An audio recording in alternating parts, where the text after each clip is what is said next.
Good evening everyone and welcome back to my channel जिसका नाम है एस कोचिंग सेंटर। और आज की जो वीडियो है, जैसे कि कल की वीडियो में हमने आइल्स की इंट्रोडक्शन के बारे में जाना था, अब मैं हर एक आने वाली वीडियोस में एक एक करके आपको आइल्स के हर एक मॉड्यूल के बारे में जानकारी वगैरह देती रहूँगी।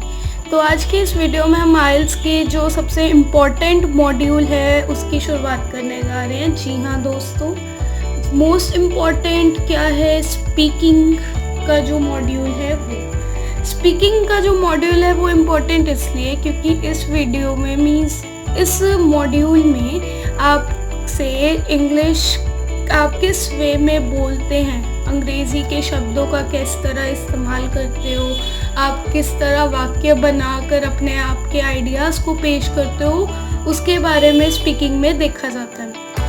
मैक्सिमम जो बैंड स्कोर्स होते हैं स्पीकिंग के वो 9 होते हैं। स्पीकिंग में आपकी सबसे ज़्यादा देखी जाएगी दो चीज़ें कि आप इंग्लिश को कितने अच्छे से बिना रुके बिना किसी तकलीफ के बोल पाते हो।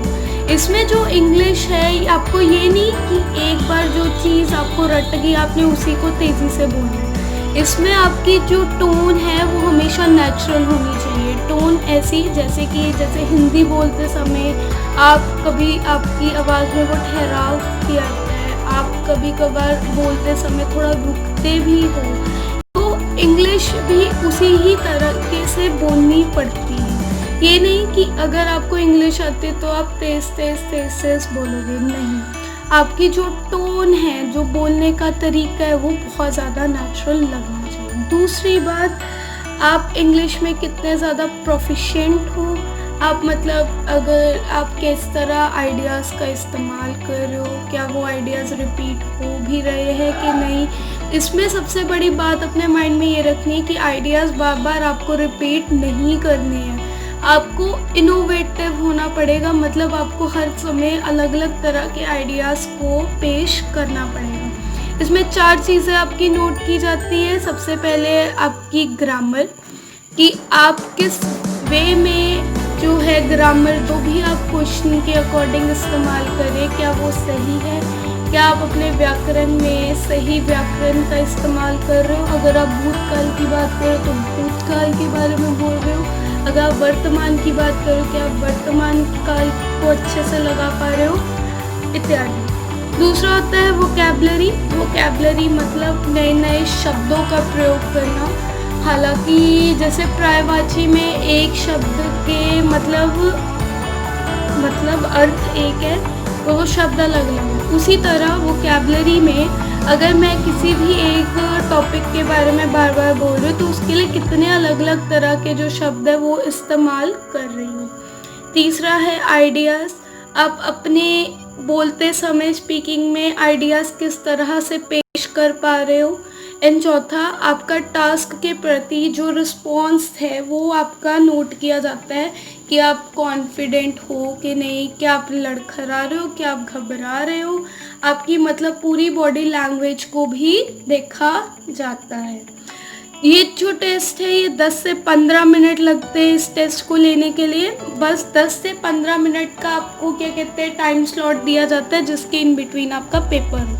जो इंटरव्यू है वो कोई भी बाहर से एक्सटर्नल लेता है, चाहे वो इंडियन भी हो सकता है, वो चाहे कोई विदेश से आया हुआ इंसान भी हो सकता है। इसमें सबसे बड़ी इम्पॉर्टेंट जो चीज़ है वो है आपको समझना टाइम स्लॉट के बारे में।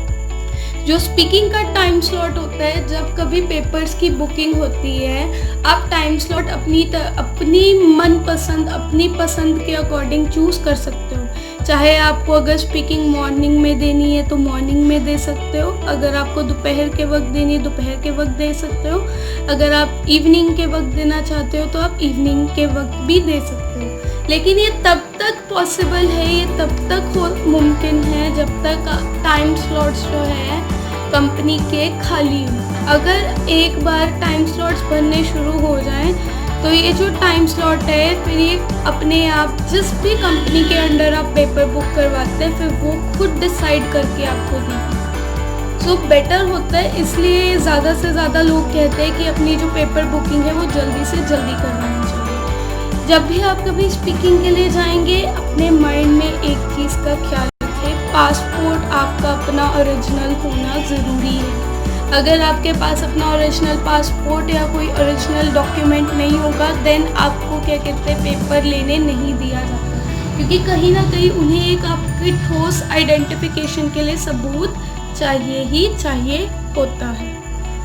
अब हम बात करते हैं स्पीकिंग टेस्ट के बारे में। ये स्पीकिंग जो टेस्ट है 3 भागों में क्या कहते हैं बटा हुआ है, भाग 1, भाग 2 और भाग 3।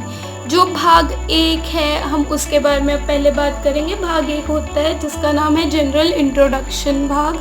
जनरल इंट्रोडक्शन में जितने भी सवाल और जवाब किए जाते हैं वो सब कुछ आपके बारे में पूछा जाएगा, आपकी पसंद, आपके नापसंद, आपका इंटरेस्ट, आपको क्या चीज़ें करनी है, क्यों करनी है, किस लिए करनी है। मतलब जो भी सवाल होते हैं वो आपकी ज़िंदगी से इर्द गिर्द घूमने वाले सवाल होते हैं। ये जो सवाल के जवाब है आपको 1 या सिर्फ 2 लाइनों का देना होता है। क्यों?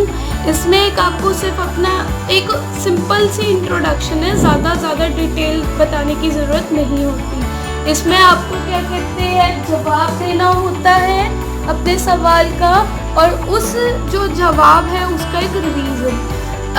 उदाहरण के तौर पे अगर मैं पूछती हूँ, अगर इंटरव्यू मुझसे पूछता है कि आपका मनपसंद रंग कौन सा है, मैं कहती हूँ कि my favourite colour is black. अगर मैंने क्या कहा कि अपने एक सवाल का जवाब दिया, लेकिन ब्लैक क्यों पसंद है वो आप उसमें आपको एक छोटा सा रीज़न देना पड़ता है कि किस लिए पसंद है, क्यों पसंद है इत्यादि।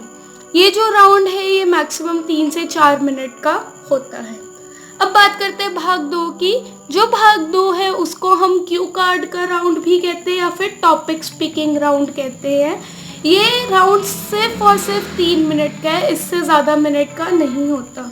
इसमें जो 3 मिनट में इसमें आपको क्या कहते हैं ऑन द स्पॉट आपको एक टॉपिक दिया जाएगा जो कि इंटरव्यूअर आपको उस वक्त ही देगा जब आप स्पीकिंग के लिए अपना मतलब राउंड 2 के लिए तैयार होते हो। उसमें आपको ये जो टॉपिक है वो 1 मिनट के अंदर अंदर तैयार करना होता है, और उसके बाद आपको 2 मिनट बिना रुके इस टॉपिक को पेश करना है। इसमें आपके आइडियाज़ देखे जाएंगे, आपका ग्रामर लिखा जाएगा और आपने कैसे इसको अपने आइडियाज़ को अरेंज किया है वो सब कुछ देखा जाएगा। बात करते हैं भाग 3 की। भाग 3 को कहते हैं क्रॉस क्वेश्चनिंग राउंड कहते हैं। इसमें अब आपसे भाग 2 का जो टॉपिक सुना गया उसी से लिंक क्वेश्चंस पूछे जाएंगे। ये राउंड 4 से 5 या फिर 6-7 मिनट का हो जाता है, डिपेंड कि आप किस तरह से अपने सवालों के जवाब पेश कर रहे हो।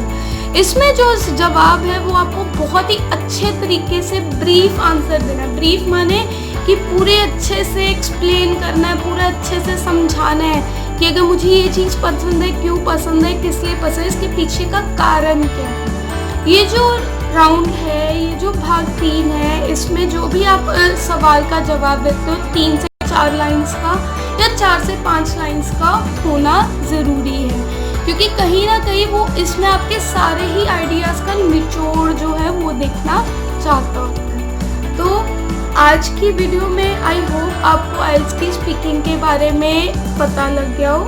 एंड आज की वीडियो अगर आपको मेरी पसंद आती है तो मेरी वीडियो के नीचे लाइक का बटन ज़रूर प्रेस करें। एंड अगर आप मेरे चैनल पर नए हैं तो प्लीज़ मेरे चैनल को सब्सक्राइब करें एंड बेल आइकन को अवश्य प्रेस करें। आने वाले दिनों में मैं आइल्स के क्या कहते हैं दूसरे मॉड्यूल्स के रिगार्डिंग भी कई सारी वीडियोज़ डालूँगी। सो keep subscribing and sharing with your friends and family. So तब तक के लिए everyone, thank you.